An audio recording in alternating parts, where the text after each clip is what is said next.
اس سے پہلے بھی تحریک لبیک پر انسداد دہشت گردی کے قانون 1997 کے رول 11 کے تحت پابندی عائد کی جا چکی ہے۔ فیض آباد دھرنا کیس میں بھی جماعت کی فورن فنڈنگ کے حوالے سے سوالات اٹھائے جا چکے ہیں۔ 1 نومبر 2023 کو فیض آباد دھرنا نظرثانی کیس میں چیف جسٹس قاضی فائز عیسیٰ نے الیکشن کمیشن کے وکیل پر اظہار برہمی کرتے ہوئے کہا تھا کہ تحریک لبیک کو 15 لاکھ روپے کی فورن فنڈنگ ہوئی۔ الیکشن کمیشن خود مان رہا ہے کہ 15 لاکھ کی فورن فنڈنگ ہوئی۔ یہ 15 لاکھ الیکشن کمیشن کے لیے معمولی رقم ہوگی، میرے لیے تو یہ کافی رقم ہے۔ چیف جسٹس نے یہ بھی کہا تھا کہ تحریک لبیک کو آئی فنڈنگ کی تفصیل میں ایک بھی راؤنڈ فگر نہیں۔ ظاہر ہوتا ہے کہ یہ فنڈنگ بیرون ملک سے آئی ہے کہ جو کرنسی تبدیل کر کے ایک بھی راؤنڈ فگر نہیں بنا۔ چیف جسٹس نے الیکشن کمیشن کے وکیل سے یہ استفسار بھی کیا تھا کہ ایک ہی رات میں پارٹی کیسے رجسٹر ہو جاتی ہے، دکھائیے کہ پارٹی رجسٹریشن کے ساتھ 2000 لوگوں کے شناختی کارڈ کہاں ہیں۔ تحریک لبیک کے قیام پر گہرے شکوک کے ساتھ ساتھ اس جماعت کے سیاسی رویے اور مزاحمتی کردار کو بھی ریاست کئی بار مشکوک نظروں سے دیکھنے کے باوجود مذاکراتی معاہدے کر چکی ہے۔ ناموس رسالت کے قانون کے تحفظ کے لیے علامہ اقبال کے مزار پر ریلی، ڈی چوک پر دھرنا، پھر الیکشن ایکٹ 2017 میں مجوزہ ترمیم میں فیض آباد میں دھرنا۔ اس دھرنے کے نتیجے میں وزیر قانون زاہد حامد کا استعفیٰ، پھر فرانسیسی سفیر کی ملک بدری اور فرانسیسی مصنوعات کے بائیکاٹ پر پھر دھرنا دیا گیا، اور حال ہی میں اسرائیل کی جنگی جارحیت کے خلاف بھی فیض آباد میں ایک بار پھر دھرنا دیا گیا۔ میاں نواز شریف اور عمران خان کے ادوار میں تحریک لبیک پاکستان دونوں حکومتوں کے لیے درد سر بنی رہی اور ریاست ہر بار مطالبات کے آگے سر تسلیم خم کرتی رہی۔ اس مزاحمتی رویے کے ساتھ the political power that Tehreek Labbaik Pakistan yields is also unto itself a big reality۔ Tehreek Labbaik 2018 کے الیکشن میں ملک کی 5ویں اور صوبہ پنجاب کی تیسری بڑی سیاسی جماعت کے طور پر سامنے آئی۔ 2018 کے الیکشن میں تحریک لبیک پاکستان نے 23 لاکھ ووٹ لے کر سیاسی میدان میں ہلچل مچا دی۔ پھر 2024 کے حالیہ انتخابات میں تحریک لبیک پاکستان کے ووٹ بینک میں 5 لاکھ ووٹوں کا اضافہ ہوا اور یہ 28,89,000 ووٹ لے گئی۔ عام تاثر یہی ہے کہ مسلم لیگ نون اور تحریک انصاف کی ناکامی کی صورت میں تحریک لبیک بالخصوص پنجاب میں وہ ویکیوم ان کا خلا پر کر سکتی ہے، مگر عجب معاملہ یہ ہے کہ ریاست جس جماعت کے مزاحمتی رویے پر آج شدت سے نالا ہے، کل اسی جماعت کو تقویت دینے میں بھی پیش رہی۔ ماضی میں جنرل قمر جاوید باجوہ کے دور میں ایک بڑی نشست صحافیوں کے ساتھ لگائی گئی۔ اس نشست کے دوران ملک کے نامور صحافیوں کو یہ بتایا گیا کہ تحریک لبیک پاکستان کو مین سٹریم میں لانا ہے، مگر جب صحافی یہی سوال لے کر اس وقت کے وزیر اعظم عمران خان کے پاس پہنچے تو عمران خان نے 2 ٹوک الفاظ میں جواب دیا کہ ہمیں اس جماعت کو پروموٹ کرنے کی بجائے اس کے خلاف ایکشن لینا ہوگا۔ پاکستانی سیاست میں 5ویں بڑی قوت کے طور پر ابھرتی اس پارٹی کے نائب امیر کی جانب سے ملک کے چیف جسٹس کو قتل کی دھمکی بہت خوفناک بیانیہ ہے۔ یہ ریاست کے اندر کھڑے ہو کر ریاست کو چیلنج کرنا ہے، اور ماضی میں بھی ریاست کے اہم نمائندے اسی قسم کی دھمکیوں کا نشانہ بن چکے ہیں۔ وفاقی وزیر احسن اقبال کو سرعام گولیاں مار کر شدید زخمی کر دیا گیا۔ وفاقی اقلیتی وزیر شہباز بھٹی کو اسلام آباد میں نامعلوم افراد نے فائرنگ کر کے قتل کر دیا گیا۔ سیالکوٹ میں سری لنکن فیکٹری مینیجر کو توہین مذہب کے الزام میں قتل کیا گیا۔ ریاست کے دامن پر اس نوعیت کے سینکڑوں داغ ہیں کہ عدالتوں، قانون اور آئین کے ہوتے ہوئے سینکڑوں لوگ غیر ذمہ دارانہ رویوں اور فتووں کی بھینٹ چڑھ گئے۔ خیبر پختونخوا کے ضلع کرم میں بھی گزشتہ 6 دن سے مذہبی اور فرقہ وارانہ تنازع پر 60 کے قریب شہریوں کو قتل اور 180 افراد کو زخمی کر دیا گیا ہے۔ 2 قبائل کے درمیان زمین کے تنازع سے شروع ہونے والا تصادم مذہبی رنگ اختیار کر گیا ہے اور اس کی آڑ میں 60 لوگوں کو بھون دیا گیا۔ دونوں قبائل کی جانب سے ایک دوسرے پر جدید اسلحے اور میزائل فائر کیے جا رہے ہیں اور پارا چنار کی مرکزی شاہراہ آمد و رفت کے لیے بند ہے۔ مذہب جیسے حساس معاملے کو لے کر ریاست ایک ایسے بارود پر کھڑی ہے جہاں معمولی سی لرزش اور ذرا سی لاپرواہی پورے ملک کو راکھ کا ڈھیر بنا سکتی ہے، اور ایسی فضا میں ایک سیاسی پارٹی کے نائب امیر کی جانب سے قتل کے فتوے ریاست کے سامنے سب سے بڑا سوالیہ نشان بن کر کھڑے ہیں۔ ہمارے ساتھ موجود ہیں اس حوالے سے بات کرنے کے لیے مولانا طاہر اشرفی، چیئرمین پاکستان علماء کونسل۔ طاہر اشرفی صاحب، بہت بہت شکریہ ساتھ دینے کا۔ فرمائے دیجیے گا کہ ریاستیں کسی قانون اور ضابطے کے تحت چلتی ہیں، یہ بہرحال نہیں ہو سکتا کہ آپ کو ریاست کی کوئی پالیسی، ریاست کا کوئی اقدام یا عدالت کا کوئی فیصلہ پسند نہ آئے تو بھرے اجتماع میں کھڑے ہو کر ریاست کے قاضی کے سر کی قیمت مقرر کر دی جائے۔ بسم اللہ الرحمن الرحیم، نحمدہ ونصلی ونسلم علی رسولہ الکریم۔ بالکل آپ نے درست کہا ہے، سپریم کورٹ کا جو فیصلہ آیا ہے اس پر ضرور تحفظات بھی ہیں، اس سے اختلاف بھی ہے، اور ماضی میں بھی بڑی بڑی جماعتوں نے جو سپریم کورٹ کے فیصلے ہیں اس سے اختلاف کیا ہے، لیکن یہ جو طرز عمل ہے یہ کسی صورت درست نہیں ہے۔ اور دوسرا میں یہ واضح کرنا چاہتا ہوں کہ پوری دنیا میں علماء اسلام اس بات پر متفق ہیں کہ کسی بھی شخص کے قتل کا فتویٰ یا کسی بھی شخص کے سر کی قیمت یہ ریاست کی ذمہ داری ہے. ریاست اس کے اسباب دیکھے گی، اس کا جرم دیکھے گی، اس کی وجوہات دیکھے گی. کہ کوئی فرد کھڑا ہو کے دوسرے فرد کے سر کی قیمت لگا دے، اس کے قتل کا فتویٰ جاری کر دے. اور فتویٰ تو مفتی جاری کر سکتا ہے، فتویٰ تو کوئی عام مولوی صاحب جو درس نظامی سے فارغ ہو یا کسی مسجد کا امام خطیب ہو یا کسی درگاہ کا کے پیر صاحب ہوں، وہ بھی جاری کرنے کا حق نہیں رکھتے ہیں. تو میں سمجھتا ہوں یہ بہت بڑی زیادتی ہے. اور بالخصوص میں یہ بات کہنا چاہتا ہوں کہ عقیدہ ختم نبوت کے حوالے سے جتنی بھی جدوجہد ہے وہ پرامن جدوجہد ہے، قانون اور آئین کے دائرے میں ہے. آج تک کبھی بھی اکابرین جو علماء ہیں ان میں سے کسی نے اس طرح کا نہ کوئی فتویٰ دیا ہے، نہ کوئی اس طرح کی بات کی ہے.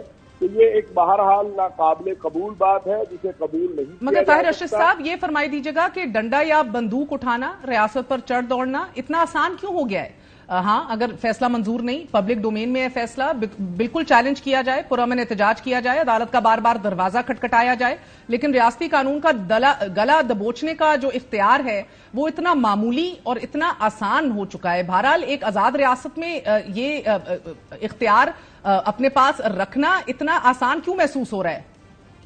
اصل میں ہماری ریاست جو ہے اور ہماری حکومتیں جو ہیں وہ اپنی مصلحتوں اور اپنی حرکتوں کی وجہ سے اس قدر کمزور ہو گئی ہے کہ جس کا دل چاہے جو دل چاہے وہ کر لیتا ہے، اور ہماری مصلحتیں اس کے آڑے آ جاتی ہیں، اور اس کے نتیجے میں پھر ہمیں بہت کچھ بھگتنا بھی پڑا ہے اور بہت کچھ بھگتنا پڑ رہا ہے.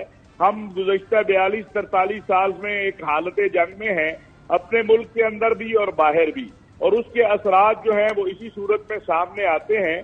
ریاست کی ذمہ داری ہوتی ہے کہ جب کوئی ریاست کے قانون کو ہاتھ میں لے یا ریاست کو چیلنج کرے تو ریاست سے زیادہ رحم دل بھی کوئی نہیں ہوتا اور ریاست سے زیادہ سخت دل بھی کوئی نہیں ہوتا.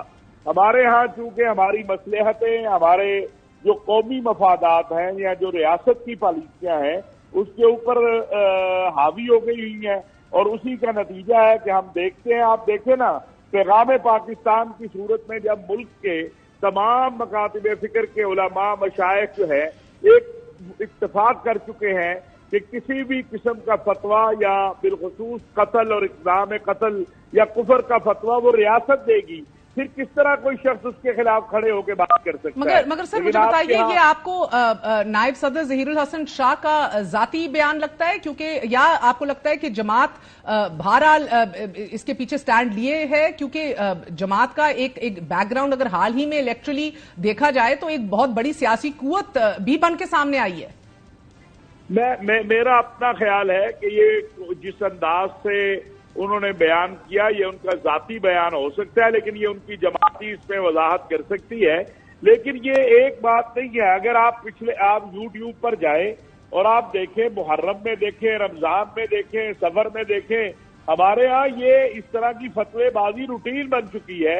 اور چونکہ اس کے اوپر کوئی چیک نہیں ہے، جو جس کا دل چاہے جس کو چاہے کہہ دے، اور کوئی چونکہ اس کے اوپر گرفت نہیں ہوتی ہے، تو لہذا جب آپ گرفت نہیں کریں گے تو پھر آپ اسی ماحول سے دوچار رہیں گے.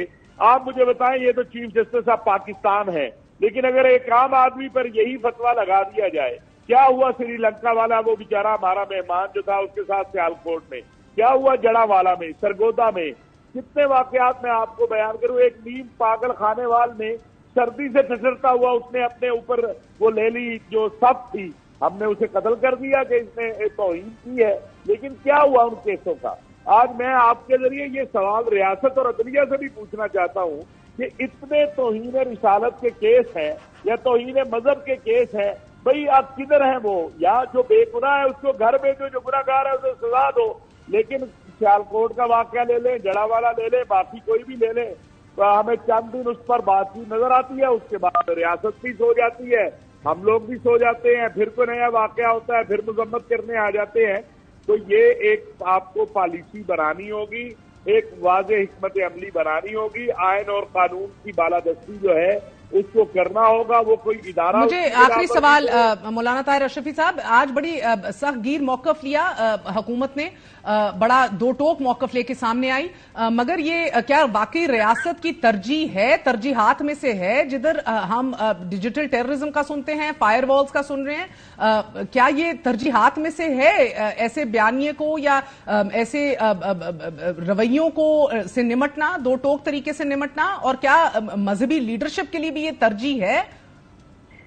میں یہ سمجھتا ہوں کہ میں جو اس وقت موجودہ اپنے سلامتی کے اداروں کے ذمہ داروں سے یا جو ہمارے سپہ سالار ہیں جنرل حافظ سید عاصم منیر صاحب, ان کے ساتھ جو علماء کی ملاقاتیں ہوئی ہیں یا ان کی جو ترجیحات دیکھتا ہوں, اس میں تو میں یہ بات دیکھتا ہوں کہ یہ بات بڑی واضح ہے کہ اس افرید سے جان چھڑانا چاہتے ہیں. اور آج جس طرح وزراء آئے ہیں, اس سے یہ بھی لگتا ہے کہ وزیر اعظم کی بھی اس حوالے سے پالیسی جو ہے وہ واضح ہے. اللہ کرے کہ جو آج بات چیت ہوئی ہے اور مستقبل میں اس کے حوالے سے ایک واضح پالیسی, مؤثر پالیسی بن سکے, اور اگر یہ اس پر عمل درآمد ہو گیا تو کم از کم ہماری جو آنے والی نسلیں ہیں وہ اس خوف سے باہر آ جائیں گی کہ وہ سوات کے اندر اگر سیر کرنے جائیں تو قرآن کی توہین کے نام پر لاش واپس آئے. یہ اس خوف سے قوم کو باہر نکالنا یہ ریاست کے تمام اداروں کی ذمہ داری ہے, وہ فوج ہو, سلامتی کے ادارے ہوں, یا ہماری پارلیمان ہو یا عدلیہ ہو, اور سب کو اس عدم برداشت اور انتہا پسندی کے بارے میں سوچنا ہوگا, وگرنہ بہت بہت شکریہ. مولانا طاہر اشرفی ہمارے ساتھ موجود تھے, ایک پالیسی کی بات کر رہے تھے, ترجیحات کی بات کر رہے تھے جو بدقسمتی سے ہمیں دیکھنے کو نہیں ملتی. ہم ہر سانحے کے بعد اگلے سانحے کا انتظار کرتا اپنے آپ کو محسوس کرتے ہیں, مگر فیصلہ ساز اسے روکنے کے لیے کوئی اقدام نہیں لیتے. علماء کرام پر بہت بڑی ذمہ داری عائد ہے ایک ایسے ماحول میں جدھر عدم برداشت عروج پر ہے. ہماری فالٹ لائنز اس حوالے سے بہت گہری ہیں اور ولنریبلٹیز ہماری بہت گہری ہیں. ایک چھوٹا سا وقفہ لیں گے, وقفے کے بعد حاضر ہوتے ہیں.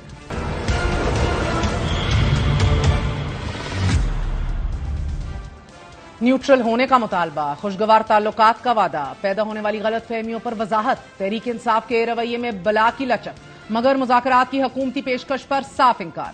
سابق وزیر اعظم عمران خان نے آج حکومت سے مذاکرات, نیوٹرل کے معنی, 8 فروری کے انتخاب میں فوج کے کردار اور پرامن احتجاج کے بیان سے متعلق 4 بڑی وضاحتیں دی ہیں. اڈیالہ جیل میں میڈیا سے غیر رسمی گفتگو کرتے ہوئے عمران خان نے سب سے پہلے ماضی میں دیے گئے اپنے بیان کی وضاحت دی. ان کا کہنا تھا کہ نیوٹرل کا مطلب جانور نہیں غیر سیاسی ہوتا ہے. نیوٹرل کا لفظ شاید غلط استعمال ہوا, میرے کہنے کا مقصد کہ فوج آئین کے دائرے میں رہے. عمران خان کے اس بیان کی منوان تصدیق بیرسٹر گوہر نے میڈیا سے گفتگو کرتے ہوئے کی. آج بھی خان صاحب نے اس بات کا تذکرہ کیا ہے, نیوٹرل کا مطالبہ یہی غیر سیاسی ہو جاؤ. ہم یہی چاہتے ہیں کہ ہر ادارہ اپنے حدود میں رہتے ہوئے اپنے فرائض انجام دے. اگر کوئی ادارہ پالیٹکس میں انٹرفیئر کرتے ہیں تو ہم اس کی مذمت کرتے ہیں اور ہم کہتے ہیں آپ غیر سیاسی ہو جائیں, آپ پالیٹکس میں انٹرفیئر نہ کریں.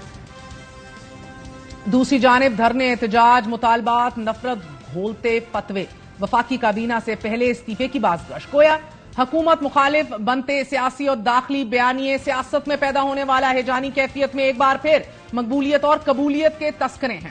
ناظرین, سیاست کے 2 بڑے فریق مذاکرات کے خواہاں, مگر دوسرے فریق پر اختلاف ہے. نیوٹرل تو جانور ہوتا ہے. میر جعفر اور میر صادق کی سہولت کاری, جنگل کا بادشاہ, اسٹیبلشمنٹ پر جماعت ختم کرنے کا الزام اور جنرل عاصم منیر کی تعیناتی رکوانے کے لیے اسلام آباد کی جانب لانگ مارچ کا اعلان. ایک طویل محاذ آرائی کے بعد تحریک انصاف مصالحت کی طرف بڑھ رہی ہے.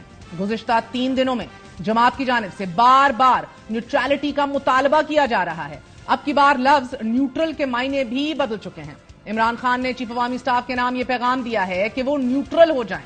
موجودہ شہباز حکومت کی پوری کوشش ہے بقول پی ٹی آئی کے فوج, پی ٹی آئی اور عوام کو آمنے سامنے کھڑا کر دیا جائے. قائد حزب اختلاف عمر ایوب کے مطابق عمران خان کا کہنا ہے کہ آرمی چیف حکومت کی حمایت نہ کریں بلکہ پیچھے ہٹ جائیں. عمر ایوب کے بعد عمران خان کی بہن علیمہ خان جب اپنے بھائی سے ملاقات کر کے اڈیالہ جیل سے باہر نکلی تو میڈیا سے ایک بار پھر عمران خان کا یہی پیغام دہرایا, جبکہ وزیر اعلیٰ خیبر پختونخوا نے بھی گزشتہ روز نیوٹرالٹی کا مطالبہ دہرا دیا.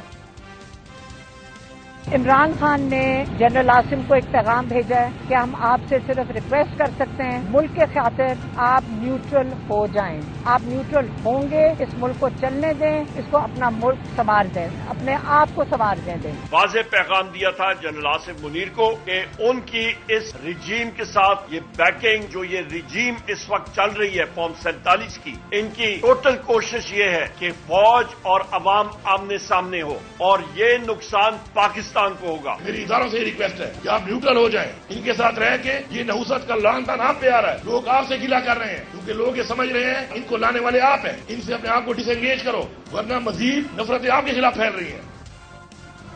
آج ہی عمران خان صاحب نے نیوٹرل کی نئی تعریف کی کہ اس کو غیر سیاسی کہتا ہوں میں, اور آج ہی صحافیوں کی طرف سے جب خان سے سوال ہوا کہ کیا آپ سمجھتے ہیں کہ آپ کے ساتھ جو کچھ ہوا اس میں آرمی چیف کا کردار ہے, عمران خان نے جواب میں کہا کہ ہماری پارٹی کو کس نے الیکشن نہیں لڑنے دیا, اسٹیبلشمنٹ کے بغیر یہ نہیں ہو سکتا تھا, نواز شریف پر کرپشن کے اتنے کیسز تھے سب کے سب یکدم ختم کر دیے گئے. عمران خان نے واضح کیا کہ تحریک انصاف حکومت سے مذاکرات کیوں نہیں کرنا چاہتی. ان کا کہنا تھا کہ ہم نے حکومتی اتحاد سے مذاکرات پہلے بھی کیے لیکن اس کا کوئی نتیجہ نہیں نکلا.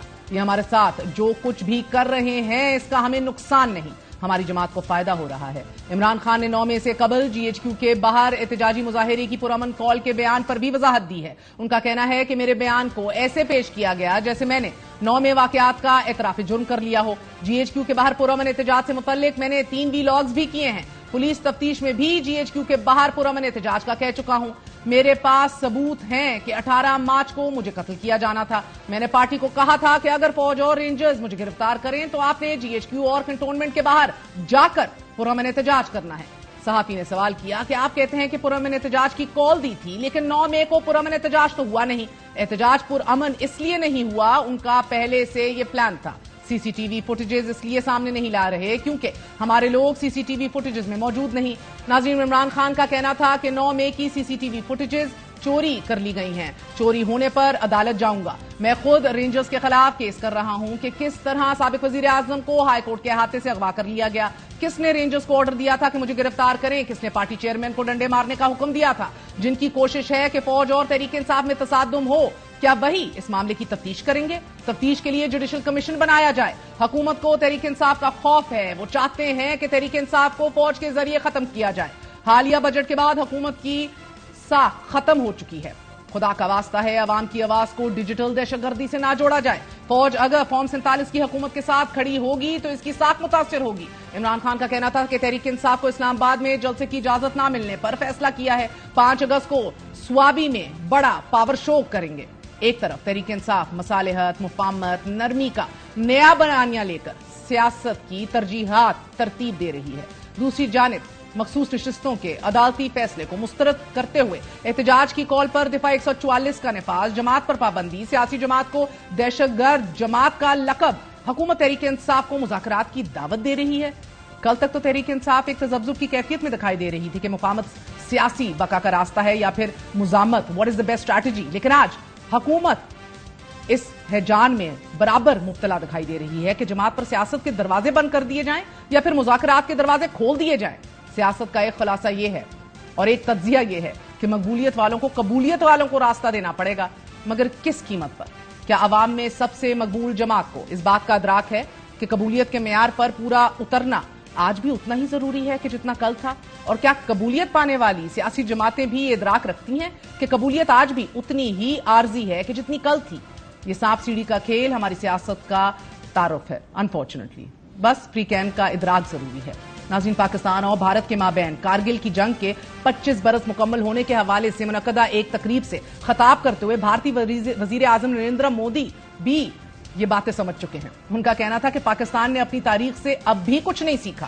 میاں صاحب کے بقول وہ ماضی سے بہت کچھ سیکھ چکے ہیں. سیاست کی موجودہ حیت یہ پتہ دے رہی ہے کہ ہم سیاست کی تاریخ سے بھی کچھ نہیں سیکھے اور شاید ہمارے پڑوسی کو یہ بہتر سمجھ ہے ہم سے. آج ایک بار پھر اسلام آباد کی احتساب عدالت نے نئے توشہ خانہ کیس میں پاکستان تحریک انصاف کے بانی عمران خان اور ان کی اہلیہ بشرا بی بی کی ریمانڈ میں 10 روز کی توسیع کر دی ہے. نئے توشہ خانہ کیس میں اب تک 3 بار جسمانی ریمانڈ میں توسیع کی جا چکی ہے. دوران سماعت پروسیکیوٹر جنرل مظفر عباسی اور عمران خان کے درمیان تلخ جملوں کا تبادلہ ہوا اور اس دوران بشرا بی بی بھی عمران خان کے ساتھ روسٹرم پر آ گئیں.